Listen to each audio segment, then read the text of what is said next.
Greetings, family. Greetings, friends. I hope you're keeping well and you're enjoying this spring season, a season where everything naturally comes out in its beauty and in its glory. I love spring season. I love it. Now, today I wanted to talk about a virtue that I think is really underestimated and underrated, but it's a virtue that's really high. It's a virtue that's really powerful. I want to talk about the virtue of freedom. Now, freedom is, I would compare freedom, I would put it on the same league as love. Love is a powerful virtue, but I think freedom comes right next to it. Because if you think about it, you cannot really truly love unless you're free. And if you try to love apart from freedom, your love will be very conditional. Your love will be through the lens of society, will be through the lens of your culture. And this is limiting. But if you're free, then you can be able to love unconditionally.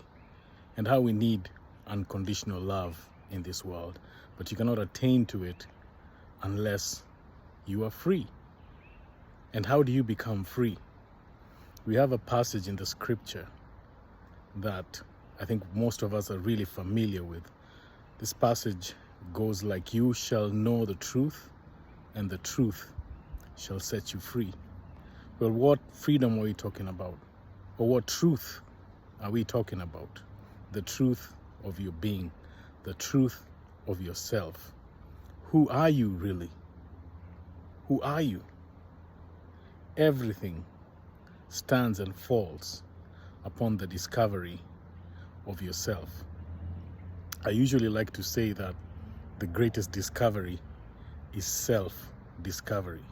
Beyond all controversy, the greatest discovery is self-discovery. This is to know thyself. Nothing compares to that. Because you and I, we are created in the image and in the likeness of God.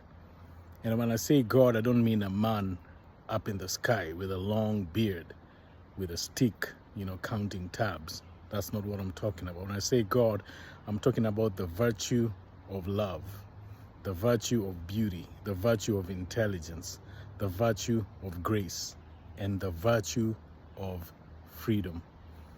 The reason why God is able to love unconditionally is because he is free. And so for you and I to be able to love unconditionally, we gotta be free. And how do we attain to this freedom? You attain to it by getting to understand that you are created in the image and likeness of God. So you are a free being.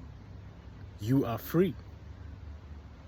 I think that's a pretty amazing thing to know that you are free. But what does your society, what does your culture tell you? Your culture tells you that the only way you can attain freedom is by trying to get power.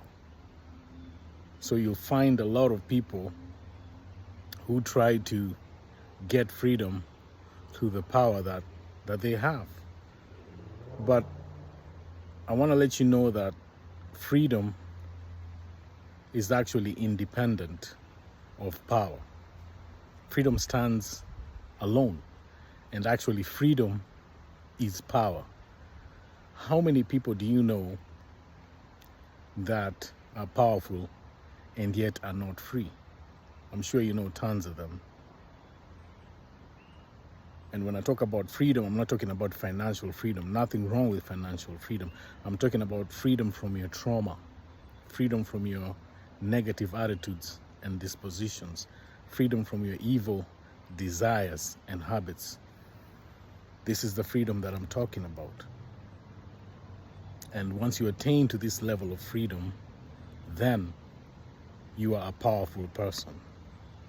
This is powerful. Can you imagine being free from the habits that bind you, being free from limiting beliefs, even being free from thoughts and emotions, whereby you get to know that you are not your thoughts and you're not your emotions. You get to understand and know that you are above your thoughts and your emotions, that you can actually choose your thoughts and you can actually choose your emotions. This is freedom. And this is powerful. And once you attain to this, then you can really, truly, genuinely love. You love unconditionally. You have that God kind of love, the agape kind of love that the Bible talks about. And so lately I have discovered my freedom. And I want to let you know that freedom will not be given to you. You have to take it by force. Freedom will never be given to you because a lot of people want to enslave you. They want to take advantage of you. So you have to take your freedom. And how do you take it? You take it by realizing that you are the image and the likeness of God. And what does it mean to be the image and the likeness of God? Now I'll refer to the Bible again because I grew up very vast in the biblical scriptures. I respect all scriptures, but I'm vast in the biblical scriptures. Now in the Bible, we find a man named Moses. And Moses, the best way that he could describe God was I am. I am that I am. That was his description of God. Meaning God is I am. And if you think about it, you and I, before we describe ourselves in terms of the roles that we play or in terms of the personalities that we wear, the first thing we do is we put those two words I am before any of the descriptions that we wear. So I am a father, for example. I am an educational assistant. I am a farmer. I am a woman. I am a man. So we also use those two words. And so your real identity, your real true identity is I am. Unconditioned. That is who you are. And you can wear many different hats through this identity. And you realizing that and knowing that gives you a lot of power, gives you a lot of leverage. You get to understand that you are not conditioned by any of the hats that you wear. You get to understand that you are above that.